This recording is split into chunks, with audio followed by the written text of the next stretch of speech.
And this is going to be an example-heavy presentation. I wanted to show lots of examples of how music is functioning within the casino games. So put on your listening caps and clear your ears, and here we go. So, so about me, Craig said pretty much everything. So, but what we're going to talk about is how music and sound can be leveraged for increased user acquisition and retention. Just as okay, and we'll continue. So, why is game audio important? Let's just start right there. First of all, and figuring out how audio can enhance casino games and more generally games. Just video games across the board. So what is our goal when developing a game? First, music and sound really helps to create a party atmosphere. It should be fun, especially in casino games. Music helps things to be engaging. It helps create a rewarding experience. It provides a whole nother level of immersive entertainment. And speaking of immersion, it helps us leave our world behind by entering an imaginary world that becomes more believable. Immersion, basically audio helps to subconsciously transport us to different emotional states. Music causes chemicals like dopamine and oxytocin to be released, and it engages the brain's reward system. Also, additionally, audio helps connection with characters and themes. It helps the player connect with characters and the game's subject matter. Also, it adds an emotional investment and provides feedback to the player on their performance proximity to things like danger, and also clues us in to how we're performing. So it's kind of jumping into immersion. This is really a big part of it. The goal is really to create a fun and relaxing environment to gamble in. Let's see, in this way, just thinking about casinos for a second, casinos are designed to distort time. We don't see clocks there. We see lots of psychedelic carpets, low lighting, and lots of drinks if people want to do that, and also just creating a slightly distorting atmosphere where it allows you to lose your sense of time and therefore play a lot more. And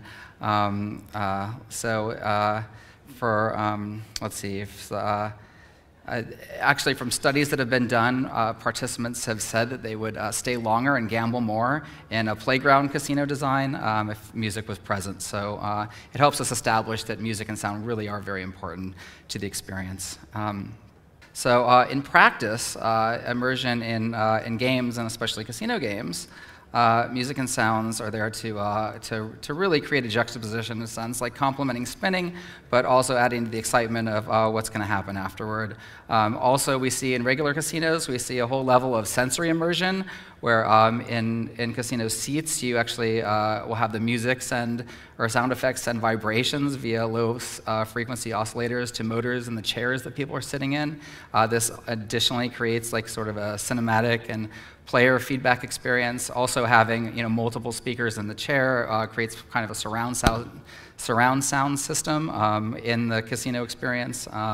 And then additionally, for immersion, we also create fun and exciting music transitions.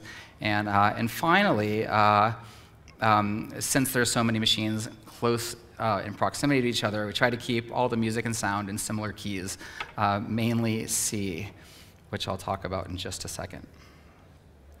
So first of all, I'm just going to go ahead and start with our first example today, which is an immersive casino game intro. I'll just talk about these before I play them, just so you know what to look for.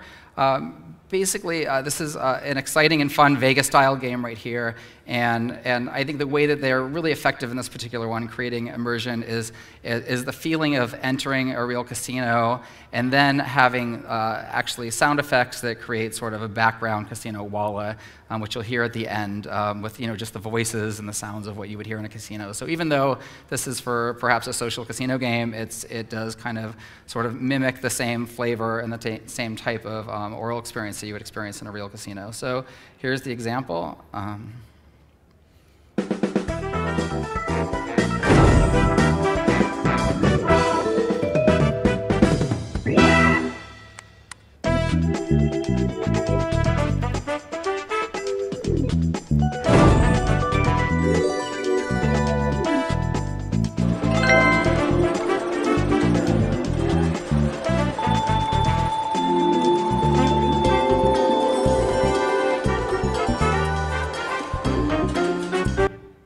Okay, and now moving on. So I also want to talk about musical form and function. This is how music and sound, how it is used in a casino game. So basically the goals, oftentimes, there's always exceptions, but oftentimes it's to really create a fun party atmosphere. That's how music and sound should function in a casino game. The overall audio design also, as opposed to other types of games, in casino games, they happen to be it creates an overall musical experience. In fact, the sound effects are very oftentimes very musical just in the way that they function in sound, and should be considered in the same keys as the music.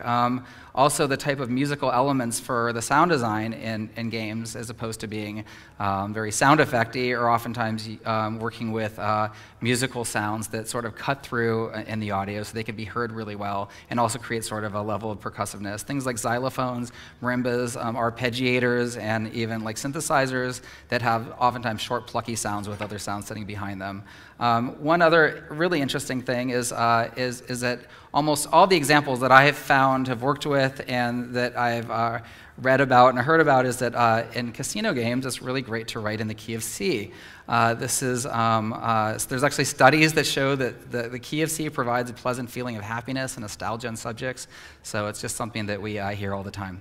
And the music should be fast-paced, the whole audio experience, and should work together to create a musical piece as well. So, so moving along, we're going to do another example right now from a KONAMI game. Now, what's interesting about this one is just the difference, the way the music is synced up, which works really well with the spinning and animation, and also that it's there's a big wind stinger that happens afterward that really coincides perfectly with the music. And here's this one.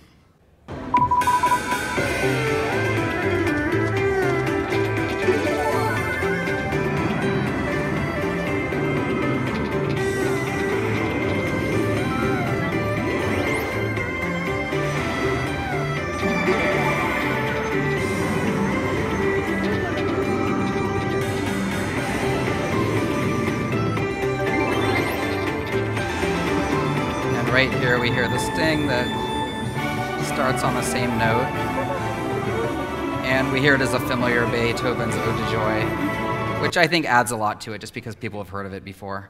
And additionally, with an adaptive music experience, you could create that sting so it triggers at any point within the song, so it would be heard exactly the same, as if it belongs right there within the song. So here's another audio design example. What I really want to focus on in this one is what happens when the reels stop. So first of all, what you're going to hear is you're going to hear the background music with the dog that goes by, with the sound effects which create more immersion. But also what happens is when the reel stops, you're going to hear a ding, like a C, but the music's going to continue. And then on the second time it stops, you're going to hear the sound again, but this time the music's actually going to stop, and then it's going to build a little riser which goes into the final one, and it just is a really great way of creating a feeling of anticipation within the experience. Oops. And here it is. Try that one out.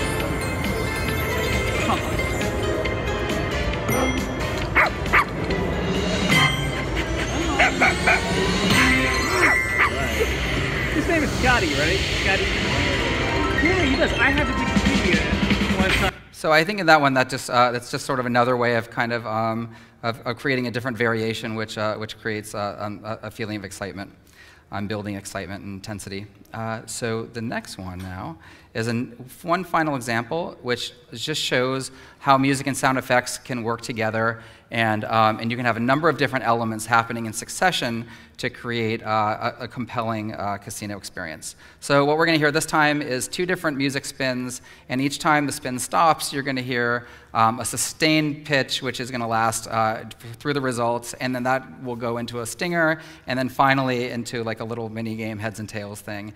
And just the way they all work together and having similar keys, and the way the music so importantly functions like one continuing element, but also tells a story with what is going on.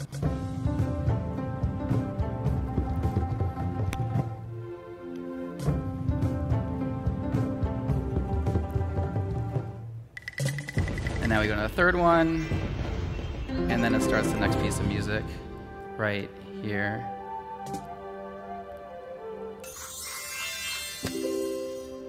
So lots of different elements working together to create one single experience. And finally, one more, which is going to be another example of how intensities can increase over one single experience. And this is a 15-second PINATA minigame. And each 5 seconds, you hear the same familiar Mexican hat dance tune, but played with increasing tempos. That means it's going to get faster each time. And then also, it's going to also create the density of the arrangement will also increase, so it gets bigger.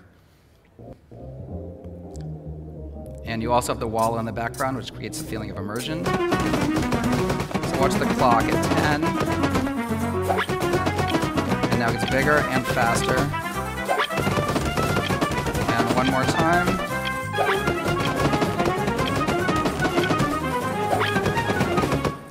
So feeling of increased intensity, anticipation. And then a big giant wind sting, which happens, which is even faster and more exciting. So moving on, so the next part is I want to talk just about market competition. So social casino versus other genres. There's different genres out there that are competing for user acquisition, so competing successfully with other games, RPGs, strategy, and puzzle games. I think it's really exciting where the idea of broadening the audience in casino by sort of adding skill-based gameplay or gameplay that borrows from some of these other genres as well. I think creating narrative, featuring transitions and cutscenes can be really exciting for casino games. And music can be a big part of that, and sound as well, by creating a narrative arc, themes. Let's see, yeah, a map-style experience, that whole thing. So we'll show some more examples. Here's a story example from a Sonic slots bonus game. First of all, using a legendary and familiar IP that already has an audience. But also, in this bonus round, the Sonic has a continued goal of saving his animal friends. And then also just the fun and exciting music, the voiceover, and the sound helps drive the experience and also matches the IP. And that's going to sound like this. Bonus!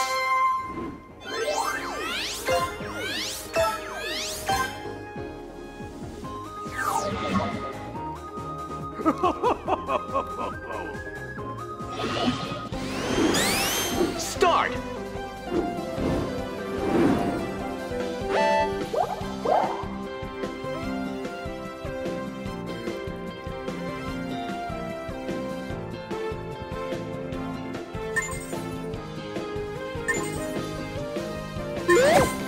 So there's some variety in gameplay, but also just really exciting kind of transition.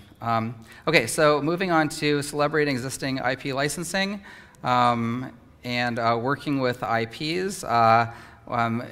Basically, there's from the audio side of it, it's just a lot of times it's music editing, and then also creating some creating some musical elements on top of the existing music.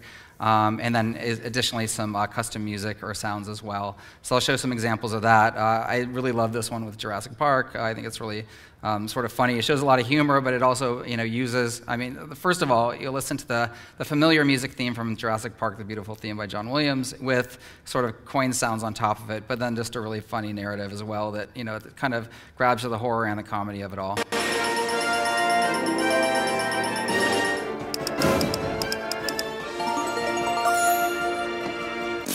Each of these eggs contains a different species. Choose one to watch it hatch. You must be very proud.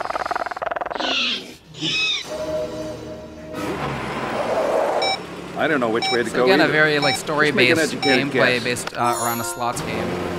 Please keep your hands and arms inside the vehicle at all times. And I'm just going to move along here. So the next thing also is ideas for creating better audio within a casino game. And I just want to go over some things from a production standpoint and also from a collaborative standpoint. So first of all, the music should be fun and fit the theme, obviously. The second of all, a high production value. It's important to wow your audience, to create music or sounds that are just kind of blow people away in general. And then also the opportunity to kind of create an adaptive music and sound score, which you can use middleware to have the music and sound sort of functioning off of what's happening in the actual gameplay, and also being able to randomize certain elements. So also production quality, hire a musician. I'm running out of time here, so I'm going to fly through here. So, but for adaptive music, there's a number of companies that provide middleware tools, and a lot of composers and sound designers actually provide these services as well. And finally, I want to talk about dynamic audio example of layering. This, I think, is a really great example where you sort of have a bass music layer that gets quieter under the stings, and then it also changes where you have, while that's playing and everything's always in rhythmic sync, you also have the melodic material that happens during the spinning. So here's what that sounds like.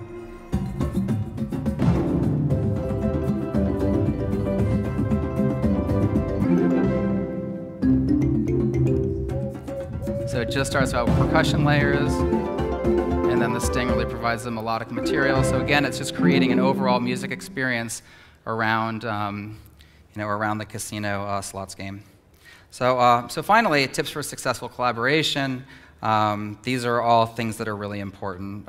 Just getting involved. My big thing, I think, is getting people involved really early, getting your audio team involved early, and letting them be part of the process, especially for revisions, sharing assets back and forth, and being part of the whole thing. So that's the whole talk. If there's any questions, thank you for listening.